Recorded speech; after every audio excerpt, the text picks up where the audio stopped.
nós não devemos ter medo. A gente fala assim, ai, mas mamãe vai ficar zangada, porque quem está no meio...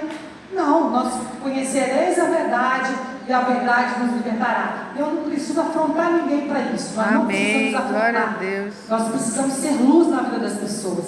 E o Senhor vai nos usando de forma mansa. Então, continua amigas dos padres, continua... Um outro padre conversou muito tempo comigo a respeito. Tenho amizade com as pessoas, não perdi nenhuma amizade, pelo contrário. Hoje muitas ligam para mim pedindo oração. Glória a Deus. Então a minha amizade continua. E continuando com os dons, irmãos, nós precisamos ali conhecer a verdade. E é importante que nós podemos concluir que a pergunta diz o seguinte: os cristãos possuem os dons por um tempo ou de modo permanente? Né? Então isso eu achei tão assim, interessante. Por quê? Porque se nós formos ver lá em 1 Coríntios 12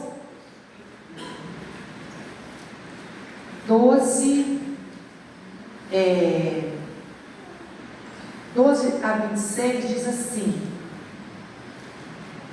12 a 26, a unidade orgânica da igreja, porque assim como o corpo é um e tem muitos membros, e todos os membros sendo muitos constituem um só corpo, assim também com respeito a Cristo. E aí eu não vou ler tudo porque do tempo, mas diz o seguinte, que se disser que o pé, lá no 15, porque não sou irmão, não sou mão, não sou do corpo, nem por isso deixa de ser o corpo. Aqui está mostrando para nós a unidade. Temos que nunca vai se separar, que a mão não pode ficar sem o pé não pode ficar sem a mão e a cabeça sucessivamente. Mas nós também olhamos para o outro lado, quando nós viemos ali em Romanos 11, 29, que diz assim, porque os dons e a vocação de Deus são irrevogáveis. Entretanto, não parece apropriado usar o versículo no contexto dessa discussão, pois, naquele caso, Paulo está falando acerca da condição do povo judeu, incluindo o seu chamado como povo de Deus e os dons ou bênçãos concedidos a ele como resultado dessa condição. E ele diz o seguinte, podemos concluir que, olha que interessante, que os dons espirituais são temporários se considerarmos que são necessários até a volta de Jesus, que é ali em 1 Coríntios 13, 8, 13, porque quer dizer o seguinte aqui, em 1 Coríntios, aleluia, Deus, é interessante também. Obrigado, meu Deus, tu és grande e poderoso, Jeová, 1 Coríntios 13, está marcado aqui já. Obrigado, Deus. Obrigado, Jesus. 1 Coríntios, só um minutinho, irmãos, me perdi aqui, 13, 8. E fala assim, o amor jamais acaba, havendo profecias desaparecerão, havendo línguas cessarão, havendo ciência passará, porque em parte conhecemos e em parte profetizamos. Quando porém vier o que é perfeito, então o que é em parte será aniquilado.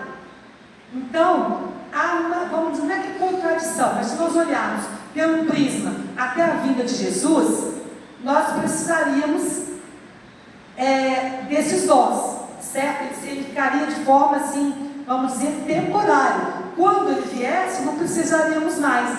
Mas logo a seguir, lá também em Romanos 11, 29, fala, pois o Espírito Santo não retirará aquilo que deu. Aleluia. Amém, irmãos? Então, o que nós podemos concluir com tudo isso? Que nós vamos falar agora da maturidade espiritual. Parece uma coisa complexa, mas se a gente olhar direitinho, nós vamos entendendo que, na verdade, se, a partir de como Maria falou, se nós aceitamos a Jesus, se nós tomamos a decisão, a salvação, ponto. Na verdade, é escolha, um ato. Agora, daí para frente,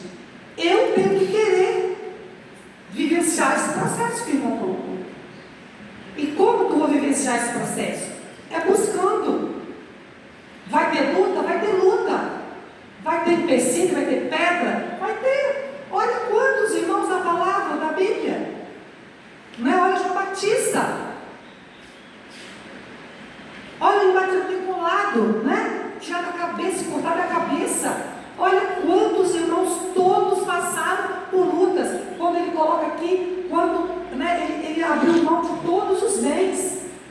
Então são N situações. Não é ficar na zona de conforto, não. E outra coisa, irmãos, temos que parar com o mimimi. Quando eu falo mimimi, é porque Elora não falou comigo, Elora passou na rua, Elora não nem... Na verdade, isso aí, quando a gente se converte verdadeiramente, a mudança das atitudes que deve acontecer. Se você era se converteu, continua tendo as mesmas atitudes, então sua conversão não foi verdadeira. Se você não falava com alguém porque estava chateado ou mimimi, a partir do momento que você se converteu, a gente tem que agir com amor. Amém. Então, independente das circunstâncias. além de você buscar, você tem que mostrar nas suas atitudes que você realmente é cristão. Transformada. Isso aí, e suas ações são diferentes, tanto com as pessoas da igreja quanto as pessoas de fora. Amém, Elora. E é isso aí. Então nós temos que ter. E outro dia também eu vi uma pregação do pastor Rafael Vidala, assim, né, muito clara em relação a essa questão do perdão. Não é? Eu tenho que perdoar, eu preciso perdoar. Seja quem for, eu preciso trabalhar o perdão. Mas o perdão não é sinônimo de que eu preciso conviver todos os dias com Maria Helena, um exemplo. Mas eu não posso nutrir por Maria Helena uma raiva, um ódio, ou desejar mal, ou falar dela, ou ignorá-la quando porventura passar por ela, né? Bom dia, se ela não me responder, eu fiz a minha parte, o problema dela, mas eu dei um sorriso, eu dei, né, um bom dia. Então, irmãos, é muito claro isso, perdão é isso. Porque realmente tem situações que a convivência ela passa a ser muito complexa. A partir da dor que foi, né, da situação que foi, não é verdade? Mas nós não podemos, é diferente. É como ela falou, é você, o seu eu tem que ser transformado. E a cada dia que você vai conhecendo, lendo a palavra, convivendo com outras pessoas, se envolvendo, que você vai se libertando. Então, aqui também nós vamos ver o seguinte, que a igreja de Corinto, em relação à imaturidade, que nós vamos ver aqui que os dons espirituais são ferramentas, na página 28, para o ministério, e não se relacionam necessariamente com a maturidade cristã. Por quê? Todos nós temos dons, tá? Ao partir do momento que você vai se conhecendo, você vai olhando para si, você vai descobrindo em você do que você é capaz.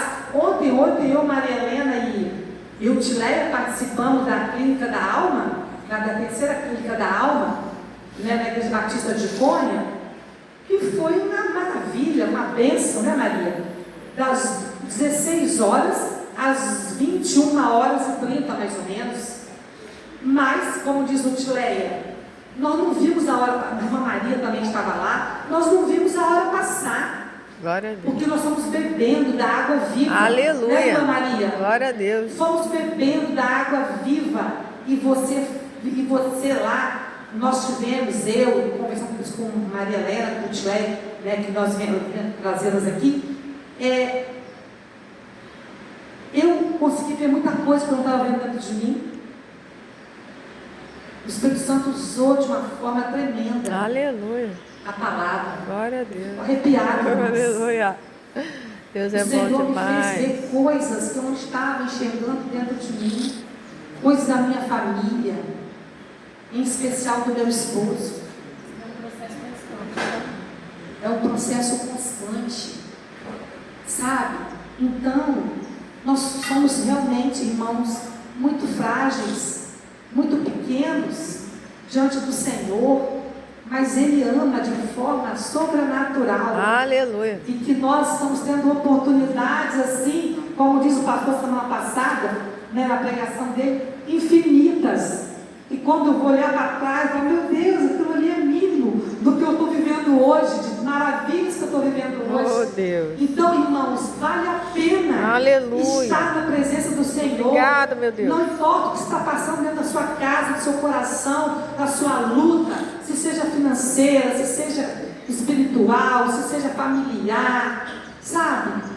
Vale a pena continuar buscando o Senhor. Obrigada. Vale a pena, irmãos. E aí vem a questão da maturidade.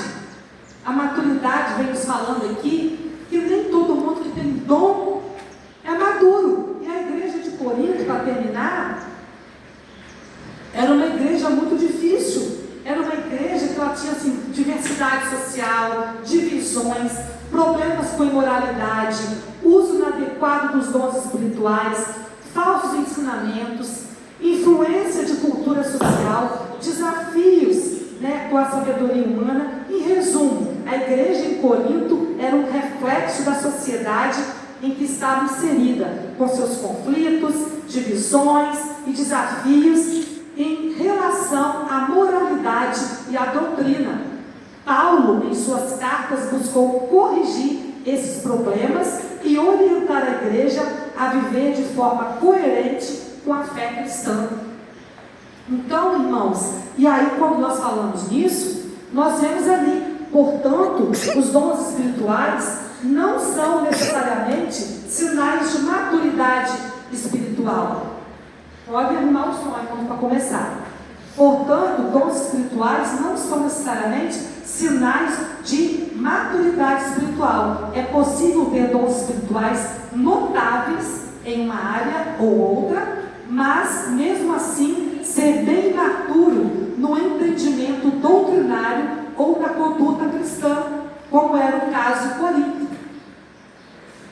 Porque a igreja lá estava toda no mundo da idolatria, da vulgaridade, da imoralidade, e foi exortada. Então, ali em Mateus 7, 22, 23, fala: na verdade, eventualmente, mesmo os incrédulos são capazes de profetizar, expulsar demônios e fazer milagres, pois Jesus diz que no último dia muitos lhes dirão: Senhor, Senhor, porventura não temos nós profetizado em teu nome, e em teu nome não expelimos demônios, e em teu nome não fizemos muitos milagres? Está lá em Mateus 7, 22 e 23. Aí eles questionam Jesus, né? O Senhor. Aí eles questionam o Senhor. Aí não é que Jesus os tenha conhecido uma vez e mais tarde não os conhecia mais. Não é isso. É o que Maria Helena colocou ali. A salvação, né? Nós decidimos, nós aceitamos. Nunca nos conheci. Eles nunca foram cristãos, apesar de terem realizado muitas obras notáveis. Portanto, não devemos avaliar maturidade espiritual com base nos dons espirituais. Então, nós podemos ter vários dons e estarmos utilizando-os, exercitando-os de forma exemplar, mas nós não estamos tendo o capricho, o cuidado, eu falo que o respeito a este Deus. Nós não estamos fazendo jus à verdade que Ele nos concede aqui. E não adianta, eu engano vocês, mas ao Senhor ninguém engana. E vai chegar o momento que Ele vai dizer: Sônia, e aí? Aquele que diz permanecer nele, esse deve também andar como Ele andou. 1 João 2,6. Então nós devemos fazer o que Maria Helena colocou, quando ela diz o que? Santidade. Temor, santidade. E outra coisa ontem, que nós ouvimos lá para terminar, eu tinha preparado muito mais coisas, mas se eu falei um pouco do meu testemunho é porque o Senhor me tocou e eu precisava colocar. Amém. E é dentro dos dons mesmos que eu exercia lá, mas estava exercendo no lugar errado. E o Senhor me trouxe para a luz. Aleluia. Com todo respeito. Mas hoje eu falo com convicção que o Senhor me trouxe para a verdade. E aí, Glória a Deus. o momento que o pastor foi bem incisivo também, com quem nós andamos. Nossa. Né, Maria Helena, Dona Maria? Não é que nós vamos excluir as pessoas, porque nós temos que ser luz. Nós temos que, né? Nós temos que nos aproximar das pessoas. Não vamos falar assim, amém, olha só, você precisa ir para a igreja, né? Você está no lugar errado. Não é isso. Mas, independente de onde você esteja, em conversa, em diálogo, só abre parênteses. Onde eu estou indo? Com quem eu estou indo? Meu Deus. Ah, mas se eu já estava lá, né, vamos assim dizer, eu gosto, meu esposo, por exemplo, na época de férias, ficar um período lá em Guarapari.